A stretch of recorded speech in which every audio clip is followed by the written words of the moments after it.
یکم محرم الحرام حضرت عمر فاروق رضی اللہ تعالیٰ عنہ کا یوم شہادت ہے، جو اسلام کے دوسرے خلیفہ راشد دعائے رسول کا نتیجہ، عالم و زاہد صحابی، کاتب وحی، عشرہ مبشرہ کی بشارت اور شہادت کی خوشخبری کے حامل، نبی اکرم صلی اللہ علیہ وآلہ وسلم کے سسر حضرت علی رضی اللہ تعالیٰ عنہ کے داماد، 22 لاکھ مربع میل سے زیادہ علاقے کے حکمران، فاتح بیت المقدس اور بے مثال عادل و منصف حکمران تھے۔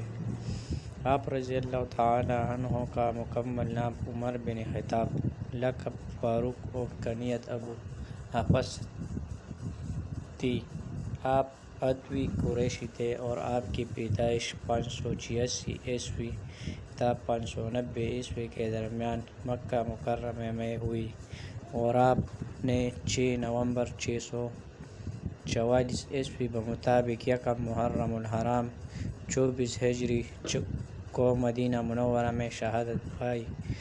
آپ کا بے مثال دور خلافت تقریباً 10.5 برس پر محیط تھا۔ رضی اللہ عنہ آپ جیسی نابغہ روزگار اور فقید المثال شخصیت محاورتاً نہیں بلکہ حقیقتاً صدیوں بعد جنم لیتی ہے اور پھر زمانہ تا ابداً کے عظمت و رفعت کے تذکرے کرتا اور ان کے کارناموں کو یاد رکھتا ہے۔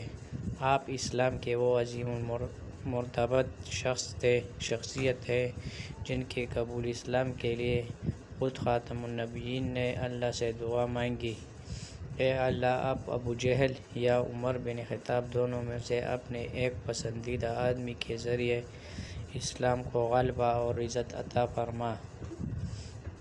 جنہیں ابراہیم علیہ السلام نے مانگا انہیں محمد کہتے ہیں، جنہیں محمد صلی اللہ علیہ وآلہ وسلم نے مانگا انہیں عمر بن خطاب کہتے ہیں۔ اللہ سبحانہ وتعالی نے اپنے محبوب پیغمبر کی یہ دعا حضرت عمر رضی اللہ تعالیٰ عنہ کے حق میں قبول فرمائی اور انہیں قبول اسلام کی توفیق عطا فرما دی۔ آپ 6 نبوی میں 35 برس کی عمر میں مشرف اسلام ہوئے۔ آپ سے قبل 40 مرد اور 11 عورتیں قبول اسلام کے شرف سے فیض یاب ہو چکے تھے۔ ان کے گزرے ہوئے صدیاں بیت چکی ہیں، مگر ان کے کارناموں کی دھوم اور گونج آج بھی زمانہ میں باقی ہے۔ غیر مسلم بھی ان کے نام و کام سے بہت اچھی طرح واقف ہے۔ دنیا کے قوانین میں ان کے بنائے گئے قوانین کو بنیادی اہمیت و حیثیت حاصل ہے، خواہ غیر مسلم اس کو تسلیم کرے یا نہ کرے۔ حضرت عبداللہ ابن عباس رضی اللہ تعالیٰ عنہما سے روایت ہے کہ جب حضرت عمر رضی اللہ تعالیٰ عنہ ایمان لائے تو حضرت جبریل علیہ السلام نے نازل ہوئے اور کہا، اے محمد!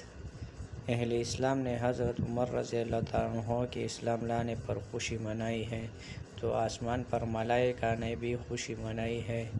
جب آپ رضی اللہ تعالیٰ عنہ نے اسلام قبول کیا تو اس وقت مکہ کے گنے چنے 17 پڑھے لکھے لوگوں میں آپ بھی شامل تھے۔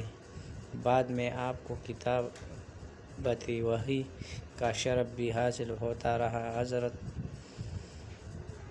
عبداللہ بن مسعود سے روایت ہے کہ نبی کریم صلی اللہ علیہ وآلہ وسلم نے فرمایا، تم میں سے ایک شخص داخل ہوگا جو جنتی ہے۔ چنانچہ حضرت ابوبکر رضی اللہ تعالیٰ عنہ داخل ہوئے۔ پھر آپ صلی اللہ علیہ وآلہ وسلم نے ارشاد فرمایا، تمہارے پاس ایک اور جنتی شخص آنے والا ہے۔ پس اس مرتبہ حضرت عمر رضی اللہ تعالیٰ عنہ تشریف لائے۔ حضرت انس بن مالک رضی اللہ تعالیٰ عنہ روایت کرتے ہیں کہ ایک دن نبی مکرم صلی اللہ علیہ وآلہ وسلم حضرت ابوبکر صدیق، حضرت عمر فاروق، حضرت عثمان غنی رضی اللہ تعالیٰ عنہ کے ہمراہ کوہ احد میں تشریف لے گئے۔ ان کی موجودگی کی وجہ سے پہاڑ حرکت کرنے لگا۔ آپ صلی اللہ علیہ وسلم نے اس پر اپنا قدم مبارک مار اور فرمایا، اے احد ٹھہر جا، تیرے اوپر ایک نبی، ایک صدیق اور 2 شہیدوں کے سوا اور کوئی نہیں۔ آپ کا شمار علماء و زاہدین قسم کے صحابہ میں ہوتا تھا۔ آپ سے کئی احادیث مروی ہیں۔ آپ نبی نہیں تھے مگر اللہ تعالیٰ نے ان کی زبان پر وہ حقائق جاری کر دیے جو وحی کا حصہ بن گئے، مثلاً اذان دینے کا طریقہ، خواتین کے لیے پردہ و حجاب کا حکم اور شراب کی حرمت وغیرہ۔ اسی طرح امیر المومنین حضرت عائشہ صدیقہ رضی اللہ عنہا سے مروی ہے کہ رسول اکرم صلی اللہ علیہ وسلم نے فرمایا، تم میں سے پہلے امتوں میں محدث ہوا کرتے تھے، اور اگر میری امت میں کوئی ایسا شخص ہے تو وہ عمر ہے۔ حضرت ابوبکر صدیق رضی اللہ عنہ نے اپنی وفات سے چند روز پہلے بیماری کے دوران چند صاحب فہم و فراست اور صاحب رائے رکھنے والے مسلمانوں کے مشورے سے حضرت عمر رضی اللہ عنہ کو اپنے بعد کا خلیفہ نامزد کر دیا۔ آپ کے وفات کے بعد حضرت عمر فاروق رضی اللہ عنہ نے 23 اگست 634 عیسوی بمطابق 22 جمادی الثانی 13 ہجری کو خلافت کی باری ذمہ داری سنبھالی اور اس کو اپنی شہادت تک اتنے احسن طریقے سے نبھایا کہ تاریخ اس کی مثال پیش کرنے سے قاصر ہے۔